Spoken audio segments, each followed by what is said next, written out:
നമസ്കാരം, എല്ലാവർക്കും പുതിയൊരു വീഡിയോയിലേക്ക് സ്വാഗതം. 2024 അവസാനത്തിൽ നമ്മൾ എത്തി നിൽക്കുകയാണ്. ക്രിസ്മസ് എത്തി, ഇനി ഒരു ഒരാഴ്ചയും കൂടെ കഴിയുമ്പോഴേക്കും ന്യൂ ഇയർ എത്തി. അപ്പോൾ 2024 തീരാറാവുമ്പം ഒരു പരിധി വരെ നമ്മളെ സംബന്ധിച്ചിടത്തോളം ചിലപ്പോൾ നല്ല വർഷങ്ങളായിരിക്കാം, മറ്റുള്ളവരെ സംബന്ധിച്ചിടത്തോളം ചിലപ്പോൾ മോശം വശമായിരിക്കാം. അപ്പോൾ എന്തൊക്കെ തന്നെയാണെങ്കിലും ഇതുവരെ നമുക്ക് കിട്ടിയ അനുഗ്രഹങ്ങൾക്കെല്ലാം നമ്മൾ നന്ദി പറയേണ്ട സമയമാണ്. കാരണം ഈ വർഷം അവസാനം വരെ നമുക്ക് ജീവിതത്തിൽ ജീവിച്ചിരിക്കാൻ സാധിച്ചു എന്നാണ് ഏറ്റവും വലിയ കാര്യം. ഇനി അടുത്ത വർഷം എന്നാ സംഭവിക്കാൻ പോകുന്നതെന്നോ നമ്മൾ എന്താണ് ചെയ്യുന്നതെന്നോ അല്ലെങ്കിൽ നമ്മളുടെ മുന്നിൽ എന്താണ് വരാൻ പോകുന്നതെന്നോ ഉള്ള ഒരു കാര്യവും നമ്മളെ നിയന്ത്രണത്തിലല്ല. കുറെ കാര്യങ്ങളൊക്കെ പ്രഡിക്റ്റബിൾ ആയിരിക്കാം, പക്ഷെ അതുവരെ നമ്മൾ എത്തുമെന്നുള്ള കാര്യം പോലും നമുക്കറിയത്തില്ല. അപ്പൊ ഞാൻ ഇന്നത്തെ വീഡിയോയിൽ പറയാൻ ഉദ്ദേശിക്കുന്ന ചെറിയ കുറച്ച് കാര്യങ്ങൾ, അതായത് 2024 നമ്മൾ ഇതുവരെ ചെയ്തിട്ടുള്ള കാര്യങ്ങളെ പറ്റിയുള്ള ഒരു അവലോകനം നടത്താനും അതിൽ നിന്ന് 2025 നമ്മൾ ചെയ്തു വെക്കേണ്ട മാറ്റങ്ങൾ എന്താണെന്നുമുള്ള കാര്യങ്ങളും ഒന്ന് ചെറുതായിട്ട് ഓടിച്ച് പറയാനാണ് ഞാൻ ഉദ്ദേശിക്കുന്നത്. ഒപ്പം തന്നെ 2025 നമ്മൾ ചെയ്തു വെക്കേണ്ട ചില അടിസ്ഥാനപരമായിട്ടുള്ള ചില ജീവിതത്തിൽ നമ്മൾ ചില അജണ്ട ക്രിയേറ്റ് ചെയ്യാന്ന് പറയുന്നില്ലേ, അതുപോലെ 2025 ഞാൻ നിർബന്ധമായിട്ടും ചെയ്യേണ്ട ചില കാര്യങ്ങൾ എന്താണ്, ഒരു അജണ്ട ഞാൻ ഇവിടെ ക്രിയേറ്റ് ചെയ്യുവാണ്. ഇത് എന്തിനാണ് ചെയ്യുന്നതെന്ന് വെച്ച് കഴിഞ്ഞാൽ, ഇതുവരെ നമ്മൾ ചെയ്തിട്ടുള്ള ലൈഫ്, നമ്മളുടെ ലൈഫിൽ ചെയ്തിരിക്കുന്ന ഓരോരോ കാര്യങ്ങൾ ചിലപ്പോൾ ആ ജീവിതത്തിന്റെ ഒഴുക്കിനനുസരിച്ച് അങ്ങ് പോയത് മാത്രമേ ഉള്ളൂ. ഒരു അഡീഷണൽ ആയിട്ട് നമുക്ക് പ്രത്യേകിച്ച് ഒന്നും ചെയ്തിട്ടുണ്ടാകത്തില്ല. ആ ഒരു കാര്യത്തിൽ മാറ്റം വരുത്തി എൻ്റെ ജീവിതത്തിൽ നല്ലൊരു മാറ്റങ്ങൾ ക്രിയേറ്റ് ചെയ്യാൻ അല്ലെങ്കിൽ ഒരു ചേഞ്ചസ് കൊണ്ടുവരാൻ ഞാൻ എന്ത് ചെയ്യാൻ പോകുന്നു എന്നുള്ളതിനെ പറ്റിയുള്ള ഒരു തീരുമാനമെടുക്കലും കൂടിയാണ് ഈ വീഡിയോയിലുള്ളത്. അപ്പോൾ എല്ലാവർക്കും എൻ്റെ വീഡിയോയും കാര്യങ്ങളൊക്കെ ഇഷ്ടപ്പെട്ട് വരുന്നുണ്ടെങ്കിൽ, നിങ്ങൾക്ക് നല്ലതാണെന്ന് തോന്നുന്നുണ്ടെങ്കിൽ എന്നെ സപ്പോർട്ട് ചെയ്യുക. അപ്പോൾ ഒരിക്കൽ കൂടി പുതിയൊരു വീഡിയോയിലേക്ക് എല്ലാവർക്കും സ്വാഗതം.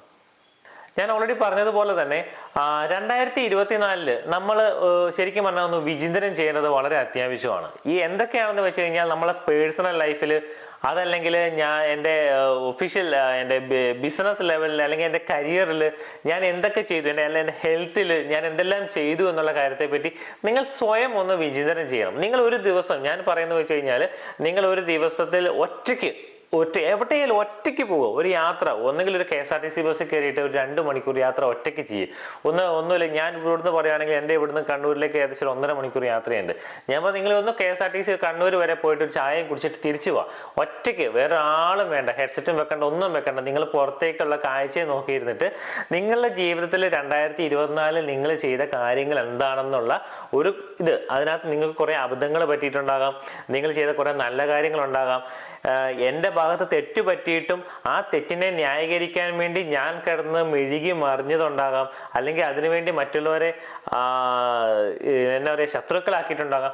ഇത്തരം കാര്യങ്ങൾ, അല്ലെങ്കിൽ ഞാൻ ചെയ്ത ഒരു വാല്യൂ ആഡിറ്റായിട്ട് എൻ്റെ ലൈഫിൽ എന്താണ് ചെയ്തെന്നുള്ള കാര്യങ്ങളുണ്ടാകും. ഇങ്ങനത്തെ കാര്യങ്ങളെ പറ്റിയെല്ലാം നിങ്ങളൊരു പുനർവിചിന്തനം അർജന്റായിട്ട് ചെയ്തേ പറ്റൂ. ഇത് എന്തിനാണെന്ന് വെച്ച് കഴിഞ്ഞാൽ, ഞാൻ ചെയ്തു വെച്ചിരിക്കുന്ന മിസ്റ്റേക്ക് വാല്യൂ ആഡഡ് ആയിട്ട് എൻ്റെ ലൈഫിൽ ഞാൻ എന്താണ് ഇനി ചെയ്യാൻ ഉദ്ദേശിക്കുന്നത്, എൻ്റെ പേഴ്സണൽ ലൈഫിൽ മറ്റുള്ളവന്, അതായത് ഞാൻ കഴിഞ്ഞ ദിവസങ്ങളിൽ ഇങ്ങനെ കുറേ മരണങ്ങളും കാര്യങ്ങളും ഒരു ശവസംസ്കാരത്തൊക്കെ പെട്ടപ്പോൾ എൻ്റെ മനസ്സിൽ ഇങ്ങനെ കുറേ ചിന്ത വന്നു. കാരണം വളരെ സിമ്പിളായിട്ട് ചിന്തിച്ചു കഴിഞ്ഞാൽ, നാളെ ഞാൻ മരിച്ചു കഴിഞ്ഞാൽ എന്നെ ഓർത്ത് കരയാനായിട്ട് എത്ര പേരുണ്ടാവും? ഇപ്പം ഞാനിങ്ങനെ ചിന്തിച്ച് നോക്കിയപ്പം ഒരാൾ മരിച്ചു കിടക്കുമ്പോൾ അതുമായിട്ട് ബന്ധപ്പെട്ട് സങ്കടപ്പെട്ടിരിക്കുന്നത് ആ കുടുംബവും അവരുമായിട്ട് അത്ര റിലേറ്റഡ് ആയിട്ടുള്ള കുറച്ച് പേര് മാത്രമേ ഉള്ളൂ. മറ്റുള്ളവർ പുറത്തിരുന്ന് വർത്താനം പറഞ്ഞു വെച്ചിരിക്കുന്നു. ആ മരണമായിട്ട് അത്രയും സീരിയസ് ആയിട്ട് അല്ലെങ്കിൽ ഒരു വളരെ നൊമ്പരിപ്പിക്കുന്ന കാഴ്ചയാണെങ്കിൽ പോലും കുറെ പേർക്ക് അത് ഒരു ടൈം പാസ് ആണ്. കാരണം മരിച്ചു, എനിക്കൊണ്ടേ അടക്കുക, വേറെ ഒന്നും ചെയ്യാനില്ലല്ലോ. ഞാൻ മരിച്ചു കഴിഞ്ഞാൽ ഇത് തന്നെയായിരിക്കില്ല അവസ്ഥ. അപ്പോൾ നമ്മൾ എന്തിനാണ് ഈ അഹങ്കരിക്കുന്നത് എന്നുള്ളൊരു ചോദ്യം എൻ്റെ മനസ്സിൽ വളരെ കാര്യമായിട്ട് തോന്നി. ഞാൻ ചിന്തിച്ചു, ശരിയാണ്, ഞാൻ ഇത്രയും മാത്രം കഷ്ടപ്പെട്ട് എൻ്റെ ഇത് കാണിക്കാൻ വേണ്ടി, എൻ്റെ ഗാംഭീര്യം കാണിക്കാൻ വേണ്ടി, ഞാൻ വലുതാണ്, ഞാൻ പവറാണ്, എല്ലാം ഏറ്റവും വലുത് ഞാനാണെന്ന് കാണിക്കാൻ വേണ്ടി ഞാൻ കാണിച്ചു കൂട്ടുന്ന ഓരോ കോപ്രായങ്ങൾ, അതേ ഞാൻ പച്ചമലയാളത്തിൽ പറയുള്ളൂ.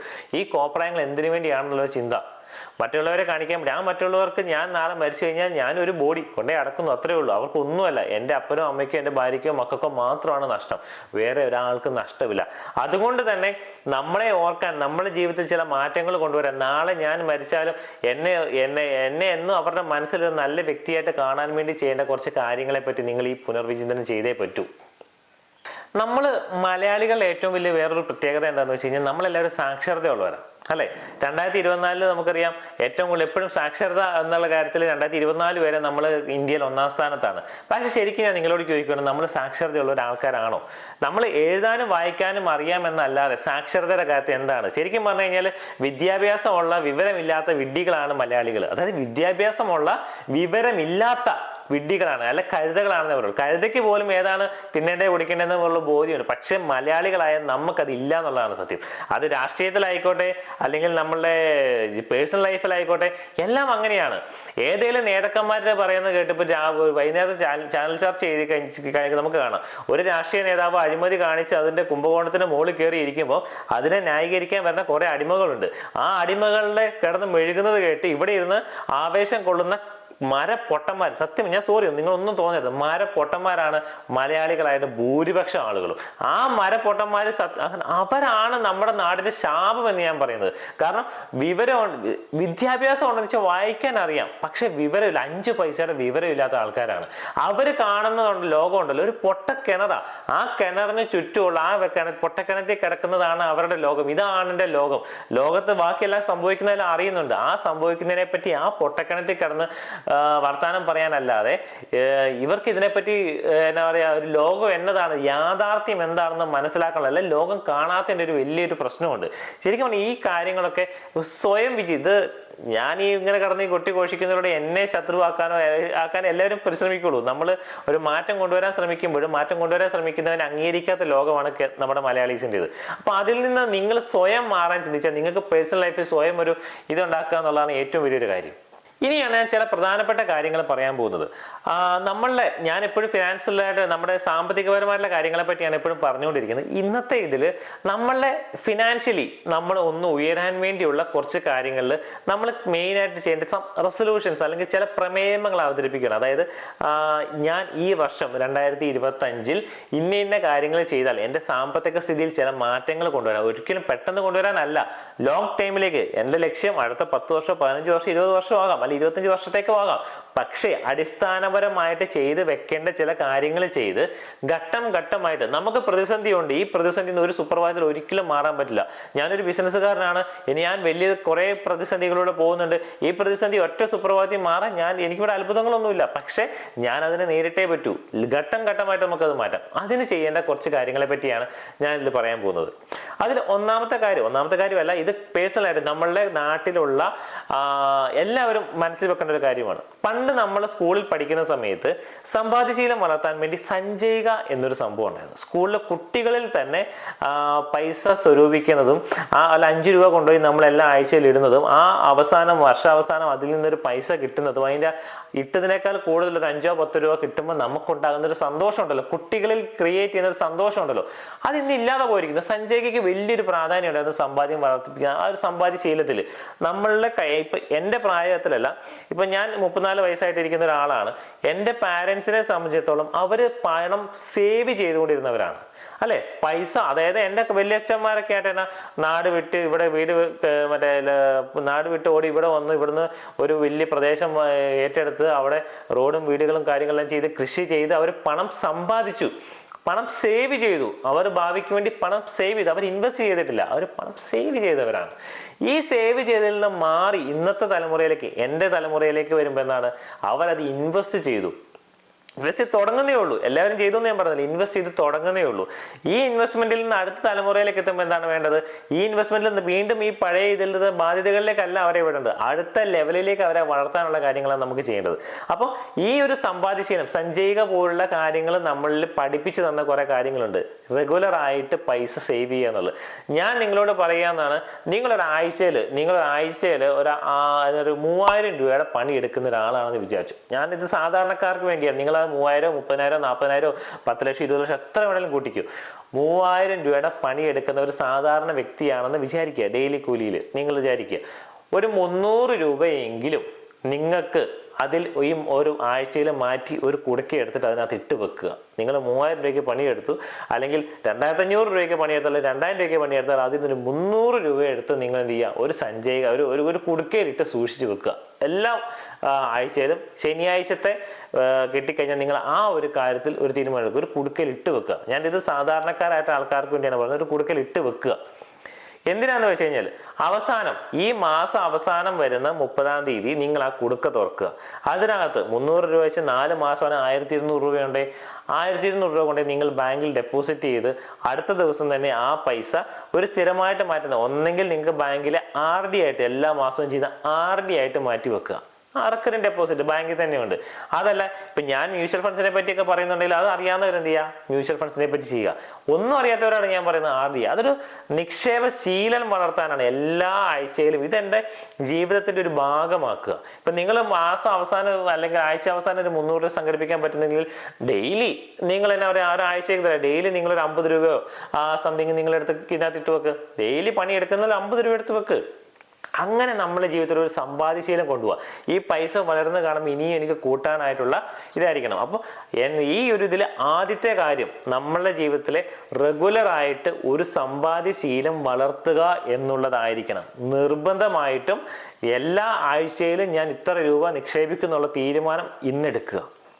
രണ്ടാമത്തെ ഏറ്റവും പ്രധാനപ്പെട്ട കാര്യം എന്ന് വെച്ചാൽ ഏറ്റവും പ്രധാനമാണ് 50-30-20 എന്നുള്ള റൂൾ, 50-30-20 റൂൾ. അതിനകത്ത് നമുക്ക് കിട്ടുന്ന വരുമാനത്തിന്റെ 50% എന്തിനാണെന്ന് വെച്ച് കഴിഞ്ഞാൽ നമ്മൾ അടിസ്ഥാനപരമായിട്ടുള്ള കാര്യങ്ങൾ ചെയ്യാനാണ്. ഭക്ഷണം, താമസം, പാർപ്പിടങ്ങൾ, പിന്നെ നമ്മുടെ അനുദിന ചെലവുകളുണ്ടല്ലോ. ഈ ചെലവുകൾ വഹിക്കാൻ നമ്മുടെ കിട്ടുന്ന വരുമാനത്തിന്റെ 50% നിർബന്ധമായിട്ട് മാറ്റി വെക്കുക. 10,000 രൂപ കിട്ടുന്നവൻ എന്ത് ചെയ്യണം, 5,000 രൂപ ഇതിനു വേണ്ടി മാറ്റി വെക്കുക. അത് ചെയ്തേ പറ്റൂ. ബാക്കിയുള്ള 30% എന്തിനാന്ന് വെച്ച് കഴിഞ്ഞാൽ നമ്മൾ ആഗ്രഹങ്ങൾ സാധിക്കാൻ വേണ്ടി. എനിക്ക് മാസത്തിലൊന്ന് ഒരു സിനിമയ്ക്ക് പോകണം കുടുംബമായിട്ട്, ഇച്ചിരി രൂപ മാറ്റി വെക്കുക. അതല്ലെങ്കിൽ ഒന്ന് പുറത്ത് പോയിട്ട് ചെറിയ ഒരു തട്ടുകടയിൽ നിന്നോ ഒരു ഭക്ഷണം കഴിക്കുക, അല്ലെങ്കിൽ ഒരു ബിരിയാണി കുടുംബത്തിൽ എല്ലാവർക്കും മേടിച്ചു കൊടുക്കുക. അപ്പനും അമ്മയും 2 മക്കളും ഒന്ന് പുറത്ത് പോയി കറങ്ങി വരുന്നതിന് ഒരു 1000-1500 രൂപ അങ്ങനെ രീതിയിൽ മാറ്റി വെക്കുക. വേണമെങ്കിൽ അത് മാറ്റി വെക്കാം. അതല്ലെങ്കിൽ എൻ്റെ കൂട്ടുകാരുടെ അടുത്ത് ഒരു ബിയർ അടിക്കണം, അതിനുവേണ്ടി ഒരു മാസത്തിൽ ഒന്ന് മതി കേട്ടോ, കൂടുതലൊന്നും വേണ്ട, അങ്ങനെ വെക്കണം. ഒരു 500 രൂപ മാറ്റി വെക്ക്.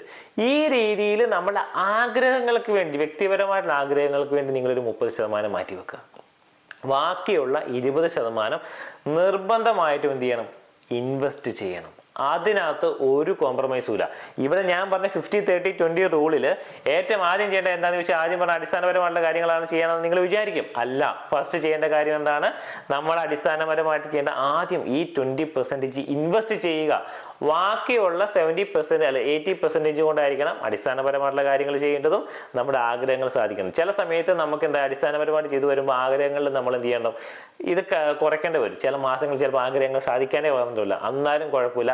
20 ലാസ്റ്റ് ഞാൻ പറഞ്ഞ 20 ഫസ്റ്റ് എടുത്തിട്ട് ആ 20 എന്ത് ചെയ്യുക, ആദ്യം ചെയ്യുക. അതായത് 2000 രൂപയെങ്കിലും മാസം നിർബന്ധമായിട്ട് നിങ്ങൾ നിക്ഷേപിച്ചിരിക്കണം എന്നുള്ള തീരുമാനമായിരിക്കണം നമ്മളുടെ 2025-ലെ രണ്ടാമത്തെ ഏറ്റവും വലിയ പ്രമേയങ്ങളിലൊന്ന്. മൂന്നാമത്തെ ഏറ്റവും പ്രധാനപ്പെട്ട കാര്യം, നിങ്ങൾ ഇതുവരെ ചെയ്യാത്തൊരു നിക്ഷേപ രീതിയെ പറ്റി പഠിക്കുക. ഞാൻ ഓരോ വീഡിയോയിലും മ്യൂച്വൽ ഫണ്ട്സ് പറയുന്നത് എന്തിനാന്ന് വെച്ചാൽ നമ്മുടെ നാട്ടിലെ ആളുകൾക്ക് മ്യൂച്വൽ ഫണ്ട്സിനെ പറ്റി അറിയത്തില്ല, അല്ലെ ഓഹരി വിപണിയെ പറ്റി അറിയത്തില്ല. ഏതൊരു സാധാരണക്കാരനും ഒന്നും അറിയത്തില്ലാത്ത ഒരാൾക്ക് ഒന്നും അറിയത്തില്ല, ഒരു ഇൻവെസ്റ്റ്മെന്റിനെ പറ്റി അല്ലെ ഷെയർ മാർക്കറ്റിനെ പറ്റി ഒന്നും അറിയത്തില്ലാത്തവർക്ക് കണ്ണും പൂട്ടി ചെയ്യാൻ പറ്റുന്ന ഒരു മേഖലയാണ് മ്യൂച്വൽ ഫണ്ട്സ്. നമുക്ക് വേണ്ടി പണിയെടുക്കാൻ അവിടെ വേറെ ആൾക്കാരുണ്ട്, ഒരു ശക്തമായ ടീമുണ്ട്, അവരത് ചെയ്തോളും. ആ ഒരു ബോധ്യം മനസ്സിലാക്കിയിട്ട് നിങ്ങൾ പുതിയ ഒരു ഇൻവെസ്റ്റ്മെന്റ്, ഇതുവരെ നിങ്ങൾ ബാങ്കിൽ RD അല്ലെങ്കിൽ ചിട്ടി അല്ലെ പോസ്റ്റ് ഓഫീസ് ഇത് മാത്രമായിരിക്കും ചെയ്തിട്ടുണ്ടാവും, അല്ലെങ്കിൽ ഇൻഷുറൻസിൽ ഇൻവെസ്റ്റ്മെന്റ് കൊണ്ടിരുന്നുണ്ടാവും. ഇതല്ലാതെ പുതിയ ഒരു നിക്ഷേപ രീതിയെ കുറിച്ച് നിങ്ങൾ പഠിക്കുക. അല്ലെങ്കിൽ പഠിക്കാനായിട്ടുള്ള ശ്രമം അറിയാവുന്നവരോട് ചോദിച്ച് നിങ്ങൾ ചെയ്യുക. കാരണം ഇതിനകത്ത് ഒരു കോംപ്രമൈസും വെക്കരുത്. പുതിയൊരു കാര്യം ഇതുവരെ ചെയ്തു, ലോകം ഒരുപാട് കാര്യങ്ങൾ ചെയ്യുന്നുണ്ട്, അവർ വളർന്നുകൊണ്ടിരിക്കുകയാണ്. അപ്പം നമ്മൾ ഇങ്ങനെ താഴ്ന്നു കിടക്കുന്നത് ശരിയല്ലല്ലോ. ഞാൻ കഴിഞ്ഞ ദിവസം ചെയ്ത് പറഞ്ഞില്ലേ, 3000 രൂപ 2000 മാർച്ച് മുതൽ ഒരു 3000 രൂപ ഇതുവരെ ചെയ്തിട്ടുണ്ടായിരുന്നു. ഏകദേശം 1.25 കോടി രൂപയാണ് ഇരിക്കുന്നത്. അത് അടുത്ത ഒരു 5 വർഷം കൂടെ കണ്ടിന്യൂ ചെയ്താൽ ഏകദേശം 5-5.5 കോടിയാവും. ഏകദേശം 30 വർഷം കൊണ്ട് എൻ്റെ ജീവിതത്തിൽ ഞാൻ ജനിച്ച വർഷം തുടങ്ങി ഇത് ചെയ്യുമായിരുന്നുണ്ടായിരുന്നെങ്കിൽ ഇന്ന് ഏകദേശം ഒരു 10 കോടി രൂപയൊക്കെ അടുത്ത് 3000 രൂപ മാസം ചെയ്തിട്ടുണ്ടായിരുന്നെങ്കിൽ ഒരു 10 കോടി രൂപയൊക്കെ അടുത്ത് ഇന്ന് ഉണ്ടായേനെ. പക്ഷെ അന്നത്തെ സാഹചര്യത്തിൽ നടന്നിട്ടില്ല. കാരണം നമ്മുടെ പാരൻസിന്റെ സിറ്റുവേഷൻ അതായിരുന്നു. പക്ഷെ നമ്മുടെ അതല്ല, നമുക്കിതിനെപ്പറ്റി അറിയാം, പക്ഷെ പണ്ട് പറഞ്ഞു തരാൻ ആളില്ല. ഇന്ന് പറഞ്ഞു തരാൻ ആളുണ്ട്, ഇന്റർനെറ്റ് ഉണ്ട്, മൊബൈലുണ്ട്, വളരെ ഫാസ്റ്റ് ആണ്, എല്ലാം വിരൽ തുമ്പിലുണ്ട്. മനസ്സിലാക്കുക, ചെയ്യുക. നമ്മൾ ഇനിയും ചെയ്തിട്ടില്ല നമ്മൾ കാണിക്കുന്ന ഏറ്റവും വലിയ കാരണം. പറഞ്ഞു തരാൻ ആളുണ്ടായിട്ടും അത് കേൾക്കാൻ നമ്മൾ തയ്യാറാകുന്നില്ലെങ്കിൽ, അതിനെപ്പറ്റി ഒന്ന് സ്റ്റഡി ചെയ്യാൻ നമ്മൾ താല്പര്യപ്പെടുന്നില്ലെങ്കിൽ നമ്മൾ കാണിക്കുന്ന ഏറ്റവും വലിയ തെറ്റാണ്. അതുകൊണ്ട് ആ കാര്യം എന്നാ പറയുക, പുതിയൊരു ഇൻവെസ്റ്റ്മെന്റ് അതിനെക്കുറിച്ച് പഠിക്കുക, അതിനകത്ത് ഒരു നിക്ഷേപം തുടങ്ങി വെക്കുക. ഓൾറെഡി ഇൻവെസ്റ്റ് ചെയ്ത് തുടങ്ങിയവരെ സംബന്ധിച്ചോളം നാലാമത്തെ ഇത് നിങ്ങൾ ഒരു ലക്ഷ്യമാക്കി വെക്കുക. ആദ്യത്തെ 1 കോടി രൂപ ചലഞ്ച് ഞാൻ നിങ്ങളുടെ മുന്നിൽ വെക്കുവാണ്. നിങ്ങൾക്ക് 1 കോടി രൂപ വെക്കണം. അതിനകത്ത് ഞാൻ പറയാം ആ ഒരു ഇതിൽ തന്നെ ആ 1 കോടി രൂപയ്ക്ക് വലിയൊരു പ്രാധാന്യമുണ്ട്. നമുക്ക് പറഞ്ഞില്ലേ ചില ലക്ഷ്യങ്ങളിലേക്ക് എത്താൻ ഞാനിപ്പോൾ 1 കോടി രൂപ പറയുമ്പോൾ നിങ്ങൾക്ക് 1 കോടി രൂപ വേണ്ട, നിങ്ങൾ ഫസ്റ്റ് ലക്ഷ്യം വെക്ക്. 10 ലക്ഷം രൂപയുടെ ഫസ്റ്റ് ലക്ഷ്യം വെക്ക്. 1000 രൂപ വെച്ചിട്ട് മാസം നിക്ഷേപിച്ച് അടുത്ത ഒരു 15 വർഷം കൊണ്ട് നിങ്ങൾ 1 കോടി ഒരു 10 ലക്ഷം രൂപ ക്രിയേറ്റ് ചെയ്യാനുള്ള കാര്യത്തെപ്പറ്റി നിങ്ങൾ മനസ്സിൽ സ്വപ്നം കാണുക. അതാണ് നിങ്ങൾ ആദ്യം ചെയ്യേണ്ട കാര്യം. ആ ഒരു ലക്ഷ്യത്തിലേക്ക് എത്തിക്കഴിഞ്ഞാൽ, 10 ലക്ഷത്തിലേക്ക് നമ്മൾ ആദ്യത്തെ സ്റ്റെപ്പ് എത്തിക്കഴിഞ്ഞാൽ ഓട്ടോമാറ്റിക്കായിട്ട് എന്ത് ചെയ്യാം, പെട്ടെന്ന് തന്നെ നമുക്ക് അടുത്ത 20 ലക്ഷത്തിലേക്കോ 50 ലക്ഷത്തിലേക്കോ മെല്ലെ മെല്ലെ പെട്ടെന്ന് മാറും നമ്മൾ കാണും. ആ കാണുന്നത് കാണാൻ ലോങ് ടൈം ലക്ഷ്യത്തോടെ. എൻ്റെ കൊച്ചു ജനിച്ചു, എൻ്റെ കൊച്ചിന് ഇപ്പം 4 വയസ്സും 5 വയസ്സും 4 വയസ്സും 2 പിള്ളേരാണുള്ളത്. എനിക്ക് എൻ്റെ കൊച്ചിനെ 25-ാമത്തെ വയസ്സിൽ കല്യാണം കഴിപ്പിക്കണമെങ്കിൽ, അല്ലെ അവൾക്കൊരു ബിസിനസ് തുടങ്ങാനുള്ള ഒരു നിക്ഷേപം ഞാൻ അവൾക്ക് കൊടുക്കണമെങ്കിലോ ഞാൻ അന്ന് പെട്ടെന്ന് എടുത്ത് കൊടുക്കുന്നതല്ല. ഇന്നേ മുതൽ എൻ്റെ കയ്യിൽ നിന്ന് ഒരു 1000 രൂപയോ 2000 രൂപയോ ഞാൻ മാറ്റി വെച്ചാൽ മതി. അതിനുള്ള ഒരു തീരുമാനം എടുക്കുക എന്നുള്ളതാണ് ഏറ്റവും പ്രധാനപ്പെട്ട കാര്യം. അഞ്ചാമത്തെ ഒരു കാര്യം വളരെ സിമ്പിളായിട്ട് ഞാൻ പറയാം, 3 കാര്യങ്ങളാണ്. നമ്മളുടെ കരിയർ, നമ്മളുടെ ഹെൽത്ത്, നമ്മളുടെ റിലേഷൻഷിപ്സ്. ഈ 3 കാര്യങ്ങളിൽ വ്യക്തമായൊരു തീരുമാനം വേണം. കരിയറിനെ സംബന്ധിച്ചോളം ഞാൻ പറയുകയാണ്, ഇത് ഒരുമിച്ച് ഞാൻ ഓടിച്ച് പറയുന്നതേ ഉള്ളൂ. കരിയറിനെ സംബന്ധിച്ചോളം നിങ്ങൾ മനസ്സിലാക്കുക, ഞാൻ ചെയ്തുകൊണ്ടിരിക്കുന്നത് എനിക്ക് നിങ്ങളുടെ എക്സ്പീരിയൻസ് എത്രയാണെന്ന് ചോദിച്ചു കഴിഞ്ഞാൽ പറയും എനിക്ക് 5 years ഓഫ് എക്സ്പീരിയൻസ് ഉണ്ട്. എന്താണ്, സെയിം ബാങ്കിൽ സെയിം കസേരയിൽ ഇരുന്നിട്ട് സെയിം ഇത് ചെയ്യുന്നതിനെ ഒരു മെയിൽ അയക്കുന്നു, അല്ലെങ്കിൽ ഡാറ്റ എൻട്രി ചെയ്യുന്നു, കാര്യങ്ങളായിരിക്കും നിങ്ങളുടെ 5 years എക്സ്പീരിയൻസ്. വേസ്റ്റ് ആണ്, ചിന്ത മാറ്റുക. പല കാര്യങ്ങളിൽ 5 വർഷം 5 ജോലി ചെയ്തവനാണെങ്കിൽ അതിന് എക്സ്പീരിയൻസ് കൂടുതലാണ്. ഒരേ ജോലി 5 വർഷം ചെയ്യുന്നവനെ കൊണ്ട് ഒരു കാര്യമില്ല. അവൻ എന്താ ഇമ്പ്രൂവ് ചെയ്തത്? ഒരേ കമ്പ്യൂട്ടറിൽ ഒരുപോലെ ഇരിക്കുകയാണ്. അതല്ല വേണ്ടത്. കരിയറിൽ നിങ്ങൾക്ക് മാറ്റം വേണം. നിങ്ങൾക്ക് അധികമായിട്ടുള്ള റെസ്പോൺസിബിലിറ്റീസ് ഏറ്റെടുക്കണം. പുതിയ ജോലികൾ കണ്ടെത്തണം, അല്ലെങ്കിൽ പുതിയ സൈഡ് ഇൻകം ക്രിയേറ്റ് ചെയ്യണം. നിങ്ങൾക്ക് കിട്ടുന്ന ജോലിയിൽ നിന്ന് നാളെ ജോലി ഇല്ലാതായാലും എന്ത് ചെയ്യും? കാരണം ഇന്ന് ജോലി നഷ്ടപ്പെട്ടുകൊണ്ടിരിക്കുന്ന കാര്യമാണ്. ആർട്ടിഫിഷ്യൽ ഇന്റലിജൻസ് വന്നുകൊണ്ടിരിക്കുകയാണ്, ഓട്ടോമേഷൻ വന്നുകൊണ്ടിരിക്കുകയാണ്. പുതിയ അവസരങ്ങൾ നമ്മളല്ല, അത് ഓട്ടോമേറ്റ് ചെയ്ത് വരുവാണ്. ആ അവസരത്തിൽ നാളെ നമ്മുടെ ഈ ഒരു ഇപ്പോൾ ചെയ്തുകൊണ്ടിരിക്കുന്ന ജോലി നമ്മളെ പുറത്താക്കി എന്ത് ചെയ്യും? നമ്മുടെ ഒരു പുതിയ കഴിവ് വേണം. ആ കഴിവിനെ കുറിച്ച് പഠിക്കണം. കരിയറിൽ നിർബന്ധമായിട്ടും പഠിക്കേണ്ടത്. ഞാൻ പറഞ്ഞില്ല, എല്ലാ 6 മാസത്തേക്ക് ഒരു പുതിയ കോഴ്സുകൾ നിങ്ങൾ പഠിക്കുക. ഒന്നെങ്കിൽ എന്നാ പറയുക, പുതിയ കാര്യങ്ങൾ ഒരുപാടുണ്ടല്ലോ. എന്തെങ്കിലും കാര്യങ്ങൾ ചെയ്യുക, അല്ലെങ്കിൽ ഒരു സൈഡ് ഇൻകം ആയിട്ട് ചെയ്യാൻ പറ്റുന്ന ഡ്രോപ്പ് ഷിപ്പിംഗ് പോലുള്ള കാര്യങ്ങൾ ചെയ്യുക, അല്ലെങ്കിൽ യൂട്യൂബിലുള്ള വീഡിയോ എഡിറ്റിംഗ്, കുറേ വീഡിയോ കാര്യങ്ങളുണ്ടല്ലോ, അത് ചിലപ്പോൾ പെട്ടെന്ന് സക്സസ് ആയാൽ എന്ത് ചെയ്യും? അങ്ങനത്തെ കുറേ കാര്യങ്ങൾ ചെയ്യുക. അല്ലെങ്കിൽ സൈഡായിട്ട് നിങ്ങളുടെ നാച്ചുറൽ ആയിട്ടുള്ള എന്തെങ്കിലും കാര്യങ്ങൾ ഒരു പ്രൊഡക്റ്റ് ആയിട്ട് മാർക്കറ്റിലേക്ക് ഇറക്കാൻ നോക്കുക. വീട്ടിലിരിക്കുന്നവരെ കൊണ്ട് തന്നെ എന്തെങ്കിലും ഇതായി ചെയ്യിക്കുക. ഒരു സൈഡ് ഇൻകം വേണം നമുക്ക്. നാളെ എൻ്റെ ജോലി പോയാലും ധൈര്യമായിട്ട് എനിക്ക് പറയണം, എനിക്ക് സൈഡ് ഇൻകം ഉണ്ട്, എനിക്ക് ജീവിക്കാനുള്ള വകുപ്പുണ്ട്. അല്ലാതെ എന്തെങ്കിലും പ്രതിസന്ധി വരുമ്പോഴേക്കും പോയി ആത്മഹത്യ ചെയ്യാൻ നിൽക്കുകയല്ല വേണ്ടത്. സൈഡ് ഇൻകം ക്രിയേറ്റ് ചെയ്യുക. ഉറപ്പായിട്ടും നമ്മുടെ കരിയറിൽ ഒരു ഗ്രോത്ത് ഈ വർഷം നമ്മൾ ഉറപ്പാക്കണം. അതിനുവേണ്ടി നമ്മൾ ഓരോ കാര്യങ്ങൾ ചെയ്തു വെക്കുക. രണ്ടാമത്തെ കാര്യമാണ് ഹെൽത്ത്. ഞാൻ എൻ്റെ പേഴ്സണൽ ലൈഫിൽ എന്നാ പറയുക, എനിക്ക് വളരെ എപ്പോഴും ആഗ്രഹമുണ്ട് ജിമ്മിൽ പോകാനും കാര്യത്തിനൊക്കെ. പക്ഷേ തിരക്കുകൾ കാരണം നടക്കുന്നില്ല. പക്ഷെ സമയം കണ്ടെത്താൻ സാധിക്കും. ഞാൻ എക്സ്ക്യൂസസ് പറഞ്ഞ് ഞാൻ ഒഴിവായി മാറുന്നതാണ്. എൻ്റെ ഈ വർഷം കൊണ്ട് ഞാനും 76 കിലോയിൽ ഇങ്ങനെ നിൽക്കുവാണ്. അപ്പം എനിക്ക് ഈ വർഷം ഒരു ആഗ്രഹമുണ്ട്, ഞാനൊരു 70 കിലോയിലേക്ക് എൻ്റെ വെയിറ്റ് കൺട്രോൾ ചെയ്ത് നിർത്തണം. കാരണം തിരക്കിട്ട ജീവിതമാണ്. ആരോഗ്യം നോക്കാതെ ഓടിക്കഴിഞ്ഞാൽ നാളെ എനിക്ക് എന്തെങ്കിലും സംഭവിക്കാൻ, എന്നാ പറയുക, ഹാർട്ട് ബ്ലോക്കും കാര്യങ്ങളും വന്നു കഴിഞ്ഞാൽ കഷ്ടപ്പെട്ട് ജീവിക്കേണ്ടി വരും. എനിക്ക് ആഗ്രഹമില്ല. അപ്പോൾ റെഗുലറായിട്ട് നമ്മുടെ ഹെൽത്തിലൊരു ഇത് കൊടുക്കുക. ഡെയിലി നിങ്ങളൊരു നിങ്ങളുടെ ഫ്രണ്ട്സ് ഗ്രൂപ്പുമായിട്ട് എന്തെങ്കിലും ഒരു കളിയിൽ ഏർപ്പെടുക. ഞാനിപ്പോൾ എല്ലാ ദിവസവും ഞങ്ങളിവിടെ ക്രിക്കറ്റ് കളിക്കാൻ പോകുന്നുണ്ട്. വളരെ അത് എൻജോയ്മെന്റ് ആണ്. ആ ഒരു മണിക്കൂറിന് വേണ്ടി നമ്മൾ എന്തായാലും സമയം മാറ്റി വെക്കും. കാരണം വെച്ചാൽ മാനസികമായിട്ട് അത്ര റിലാക്സ്ഡ് ആണ് നമ്മൾ. കാരണം അത്രയും പ്രഷറിലൂടെ ആയിരിക്കും ഓരോരുത്തരും പോകുന്നത്. ഈ 1 മണിക്കൂർ ചിലപ്പോൾ നമ്മൾ കണ്ണും പൊട്ടി, ഫോണില്ല, ഒന്നുമില്ല, മൈൻഡ് തുറന്ന് കൂകി വിളിച്ച് അങ്ങോട്ടും ഇങ്ങോട്ടും കളിയാക്കി ചിരിച്ച് നമ്മൾ എന്നാ പറയുക കളിക്കുകയാണ്. ആ ഒരു സ്പേസ് നിങ്ങൾ എവിടെയാണേലും എന്താണേലും നിങ്ങളുടെ കൂട്ടുകാരുടെ ഒരു ദിവസം എന്തെങ്കിലും ഒരു ഗെയിമിൽ നിങ്ങൾ ഏർപ്പെടുക. നമ്മുടെ ഹെൽത്തിൻ്റെ കാര്യത്തിൽ കുറച്ചും കൂടെ കോൺസെൻട്രേറ്റ് ചെയ്യുക. അല്ലെങ്കിൽ കുറച്ച് ഡയറ്റ് പ്ലാൻ ആയിക്കോട്ടെ, അത് നിങ്ങൾ കോൺസെൻട്രേറ്റ് ചെയ്യുക. ഒരു തീരുമാനം 2025 ഏതെങ്കിലും ഒരു തീരുമാനം നിങ്ങളെടുത്ത് അത് സെറ്റാക്കുക.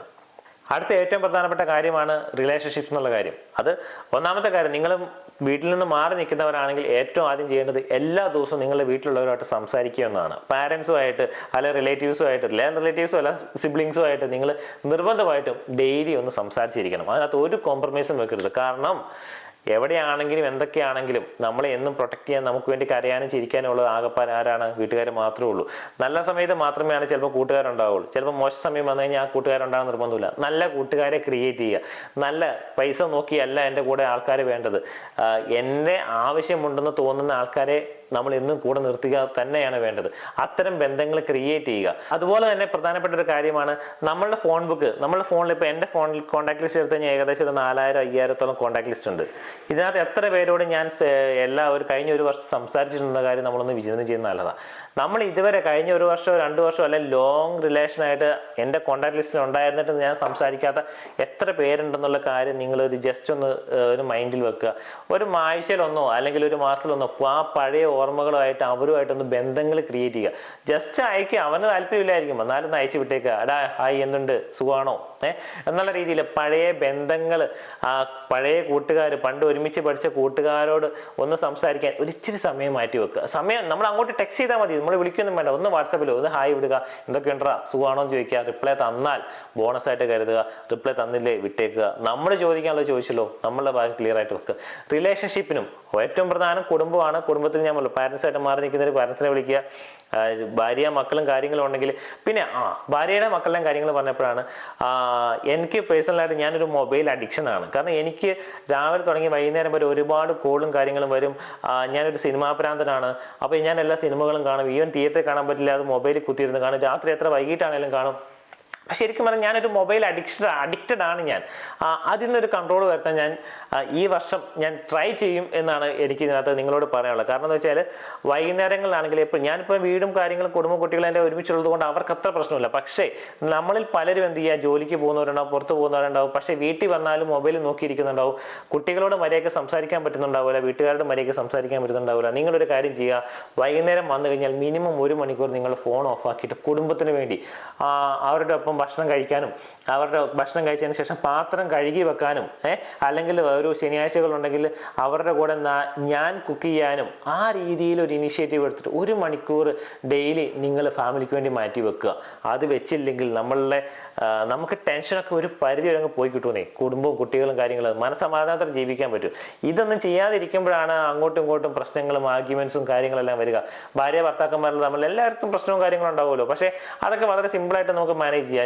നമ്മൾ എന്താ പറയുക, എന്തൊക്കെയുണ്ടെന്ന് പറഞ്ഞാലും അടുത്ത് നിൽക്കുന്ന സമയത്ത് അത് വലിയൊരു അനുഗ്രഹം തന്നെയാണ്. അത് നമ്മൾ ഈവൻ വിദേശത്താണെങ്കിൽ പോലും ഡെയിലി അവരോട് സംസാരിക്കാനും, ഒരു ദിവസം ഇടപെടാതെ കൃത്യമായിട്ട് എല്ലാ വിശേഷങ്ങളും ചോദിച്ചറിയാനും, അത് ഓവർ പൊസസീവ്നെസ്സോ കയറുന്നതല്ല ഞാൻ പറയുന്നത്. വളരെ ഫ്രണ്ട്ലി ആയിട്ട് എല്ലാ കാര്യങ്ങളും അവരുടേതായ സ്വാതന്ത്ര്യത്തിൽ വിട്ട് കാര്യങ്ങൾ ചെയ്യാൻ, ബന്ധങ്ങൾ നിലനിർത്തിക്കൊണ്ട് പോകാനുള്ള കാര്യങ്ങൾ ചെയ്യുക. ഒരാളുടെ ചങ്ങലക്കകത്ത് പിടിച്ചിട്ടാൻ പറ്റത്തില്ല. എല്ലാവർക്കും അവരുടെ സ്വാതന്ത്ര്യം കൊടുക്കുക, ആരാണെങ്കിലും.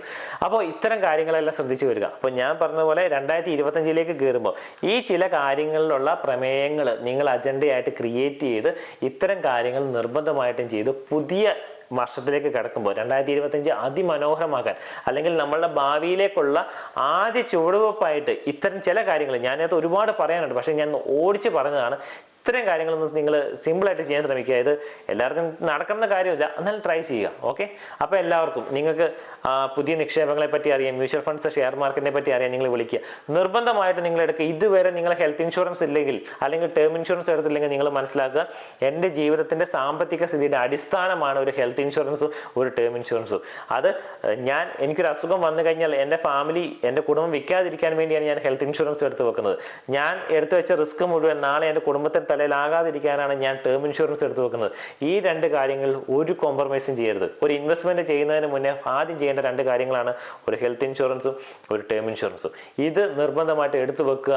ബാക്കി കാര്യങ്ങളെല്ലാം അതിൻ്റെ വഴിക്ക് നടന്നോളും. അപ്പോൾ എല്ലാവർക്കും ഇത്തരം കാര്യങ്ങൾ എന്ത് സംശയം ഉണ്ടെങ്കിലും എന്ത് സഹായം വേണമെങ്കിലും നിങ്ങളെന്നെ വിളിക്കുക. എല്ലാവിധ സപ്പോർട്ടും നമ്മുടെ ടീം തരുന്നതാണ്. ഇനി ആർക്കെങ്കിലും എന്തെങ്കിലും ഇതുണ്ടെങ്കിൽ നിങ്ങളൊന്ന് എനിക്ക് പേഴ്സണലായിട്ട് മെസ്സേജ് ഇട്ടാൽ മതി.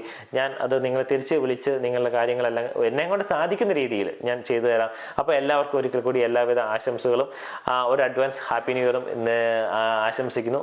Thank you.